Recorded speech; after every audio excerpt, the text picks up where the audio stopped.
Hey guys, Jamie and Jeremy from Guildbrook Farm, and yeah, welcome to the dirt.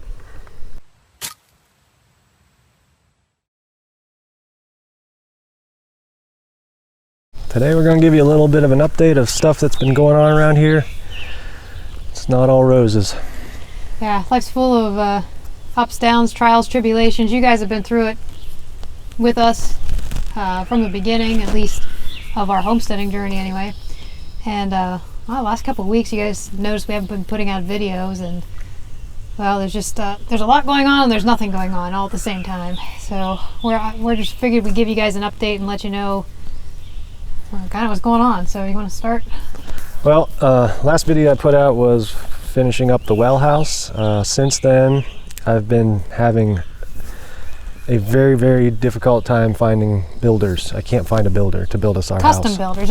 There are people who are willing to come up here and put up the, what do you call them, like the standard, like a tract house, like a builder grade house. Yeah. But all the good contractors are super busy, 2 or 3 houses behind, booked a year out. And you know, they won't even call you back usually, so that's been very frustrating trying to find someone who can build our house. I've got the house plans done, the engineered, stamped, they're all ready to go. I just can't find anybody who wants to bid on it. And I mean, I have the subcontractors or the trades like the plumber and the electrician and HVAC and things like that, but trying to find a general contractor has been difficult. And so I don't know what to do about that at this point. Well, I know somebody's going to ask, why don't you general contract yourself? Well, that's a good question. I just don't feel quite comfortable enough with my level of experience and I don't know, since we're kind of new to this area, it's hard to find people. You don't know people. It's hard to get referrals. All the referrals I've gotten, I've contacted all of them, and I've probably spoken to a dozen, maybe two dozen people, and it's just, you either don't get a call back or they come out and I've had a couple who actually come out and look at the lot, and I've followed up 2 weeks later and no answer, no call back. So I never really expected that to be an issue out here. Slow paced, but not non-existent. Yeah, I don't mind it being a slower pace, but for people to not even call you back, it's been really frustrating. So we're kind of having to reevaluate a game plan based on that. So that's frustrating. What else happened?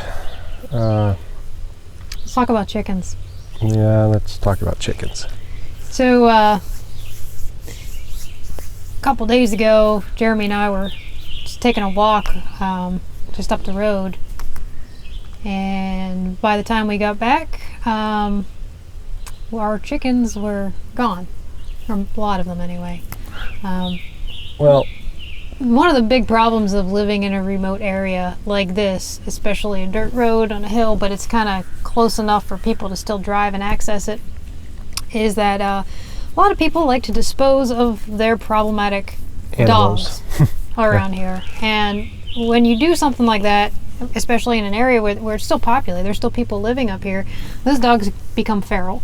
And they're hungry, they want to eat, and they team together, they pack up, and they hunt. And unfortunately, that's kind of what happened around here. We have 2 dogs that it appears as if they were someone's pets. They're kind of German Shepherdish. One almost looks like a red wolf, but they're German Shepherdish looking dogs, and we caught them on camera while we were taking a walk on the other side of the property coming up our driveway. And unfortunately we lost Blackberry, our rooster. I know a lot of you guys loved him. We certainly did. We lost Quasi, which was a favorite of ours, and a couple other ones. These dogs are feral. I've seen this dog 2 or 3 times in different places around, and it's definitely a wild dog. It is not, very, and I very know skittish. Everyone around here, it is not any of their pets. So that has to be handled. And there are a lot of people that ask us, especially people from an urban or suburban area, that why do you guys carry guns? Are you guys so scared to live where you're living that you feel like you need to have protection? And it's not about fear, but it's about problems like this. And and it's not just about livestock, because a lot of people say, well, it's just a handful of chickens, just let it go. But if you're talking German Shepherd dogs, you guys have seen what some of these dogs, like police dogs, can do to a human. And so, I mean, it's nothing for, my kids or myself or, Jeremy to be out here in the yard. And if, the dog gets triggered for whatever reason, comes after us, I mean, that could be a life or death situation. And so, Plus, I mean, now that they know where there are chickens, they'll certainly be back. And that's going to have to be dealt with. And so basically the entire mountain is on the lookout. Yeah, because other people have chickens and other people have chickens and livestock and new young calves. So. And how did we catch them? Well, there's a few weeks ago, a company called Riolink sent me some of these little security cameras to try, and I wanted to do 2 or 3 weeks of trial before I kind of talked about them. But they actually work really good. They're solar powered. They run on a lithium-ion battery, so they're completely wireless. They work over Wi-Fi. They charge with a solar panel. And they send alerts to your phone, motion-activated alerts. They also work like a game camera, so you can put a micro SD card in them and it'll record once it's triggered. But you can look at it live over your phone as long as it's within Wi-Fi range. So that's actually how we caught these dogs. We caught a shot of those dogs running up our driveway. And that's how we know what happened to our chickens. We did not get footage of the actual chickens being killed because I didn't have a camera on that area. But now I've got 3 of them, 3 cameras, and everything's being monitored now because it's just an issue. So, and along that same line, we have a new pet. We have a new pet. Pet possum. Oh yeah, we picked up another little intruder last night. They like honey buns. They like honey buns, yeah. So coons and possums, if you're trying to catch one that's after your chickens, box trap with a honey bun. That seems to be the ticket. So we're gonna have to do something with him. And that's not the first one. We've actually had one inside the coop. And what they do is, we do have an electric fence up, and we do have the actual coop, which is locked up. But they will go up a tree and drop down on a limb over top of the fence, and then dig underneath. And we had one inside the coop probably about 2 months ago.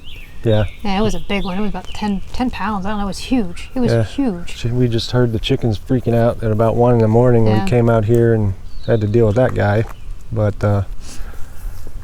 yeah, possums and dogs, and we lost our rooster. He was a favorite, but we have Blueberry out there sitting right now, and we put the remaining fertile eggs that we had underneath her. So maybe we'll have Blackberry. We'll have another Blackberry 2.0. Yeah. Blackberry's eggs are under Blueberry. Yeah, Blueberry was broody. We were kind of trying to break her of it because we had all these chickens. Now we have no chickens. Now we have 8 chickens. No rooster. So that last batch of eggs that were hopefully fertilized is being sat upon by Blueberry. Yep. So as I've been trying to find a contractor, and I've been helping neighbors cut firewood and sort of fill in my time. What have you been doing with the art world? Yeah, that's one of the good news for today's video. The art's going pretty well. I've been keeping pretty steady. God, these nuts are bad. It's really muggy today. I've been keeping really busy with the art. Those of you guys that are new to the channel, I have an art business where I most of my work is done in pastels. I do a lot of pet portraits. I started doing people portraits. I just finished up a portrait of a dog, a beautiful dog, by the lake, and that one's going to be delivered sometime next week.